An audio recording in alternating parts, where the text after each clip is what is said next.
You know, when we think about computer security, our minds usually jump straight to antivirus software, right? It's that digital bodyguard, always on the lookout for threats it recognizes. But what if there's a totally different way to think about it? A way to change the rules of the game entirely? Today, we're going to talk about a proactive strategy called system hardening.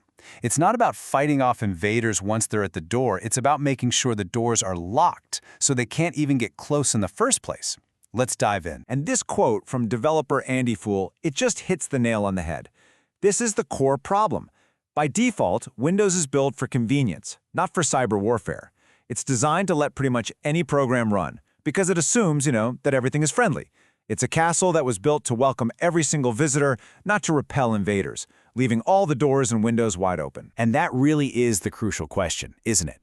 When your computer is in its default state, you're basically relying on your security software to be the world's best bouncer, perfectly checking the ID of every single thing that tries to get inside.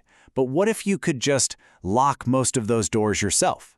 What if you were the one who decided who gets in, instead of just reacting to whoever's trying to crash the party? This is all about taking back control. All right, so let's get a closer look at these open doors. Why is just hiring a bouncer, your antivirus, such a risky bet to begin with in today's world? Okay, so here's where the entire strategy gets flipped on its head. Traditional antivirus? It's reactive. It has a big photo album of known criminals. And if a new bad guy shows up wearing a clever disguise, well, there's a chance they could slip right past. Proactive hardening is the complete opposite. It's what we call a default deny system. Think of it like a super exclusive VIP event. If your name is not on the guest list, you're not getting in. That's it. It doesn't matter how nice your suit is or how friendly you look. So how do we actually go about building this digital fortress? And how do we create that VIP guest list?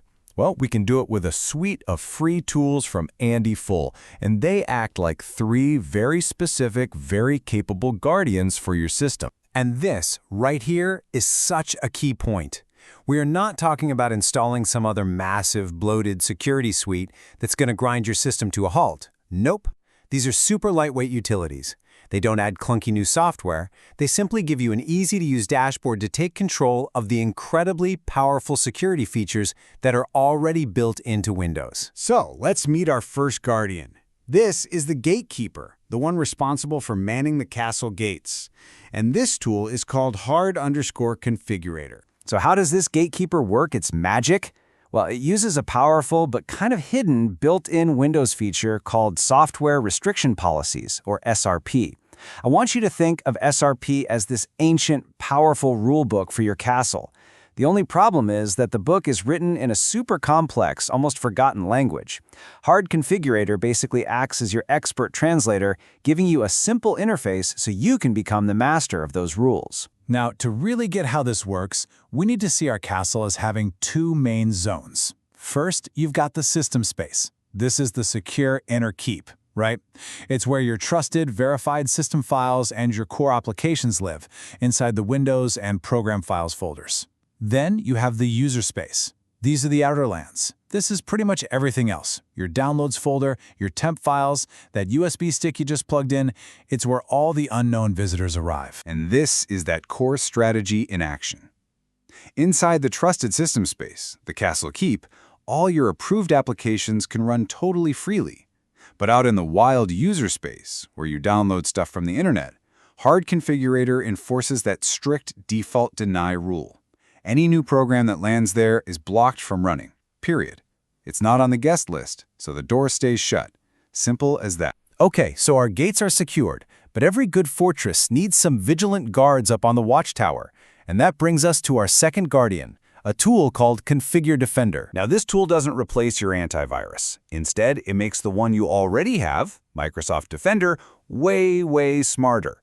It basically unlocks all these advanced settings that are normally hidden from view and gives you these dead simple one-click protection levels. You can stick with the Windows default, or you can crank it to high for a major security boost, or you can go all the way to max to completely lock down a PC for, say, a kid or maybe a parent who is a little too click-happy. For most of us, really, that high setting is the absolute sweet spot. It flips on these incredibly powerful features like network protection and attack surface reduction rules. And what that really means is it specifically targets the common techniques used by ransomware and other nasty advanced attacks. You get this huge security upgrade without suddenly being bombarded with false alarms. It is the perfect balance of power and usability. All right, we have a gatekeeper at the gates and a watchtower looking out. Now we just need a scribe, a specialist who can inspect all the messages and scrolls coming into the castle. And that's our third guardian, DocumentsAntiExploit. We all get them, right? A dozen times a day. Email attachments, PDFs from the web, Word docs.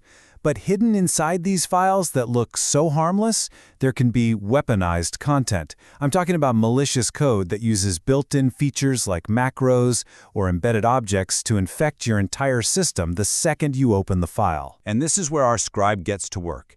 You know how sometimes you open a Word document and you get that yellow bar asking you to enable content?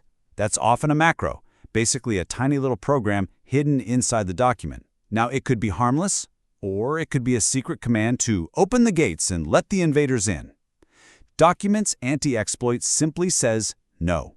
It just rips out those hidden commands, it disables other sneaky ways that documents can run code, like DDE and ActiveX, and it makes sure that a document is just a document, not a Trojan horse waiting to be opened. So there you have it. We've got our gatekeeper, our watchtower, and our scribe.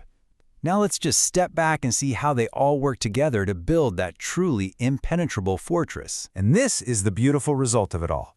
Your gatekeeper, hard_configurator, is blocking any unknown program from running in those vulnerable areas. Your watchtower, a supercharged defender, is actively spotting and stopping advanced attack methods.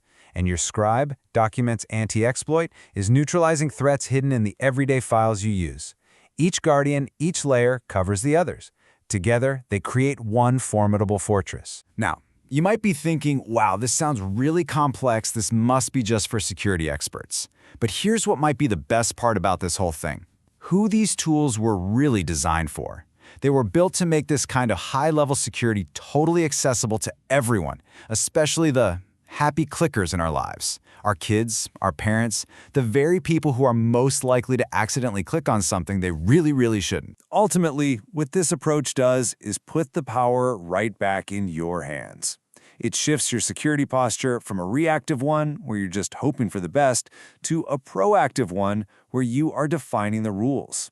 The tools are out there to transform your digital house into a digital fortress. So I guess the only question left is, are you ready to close the doors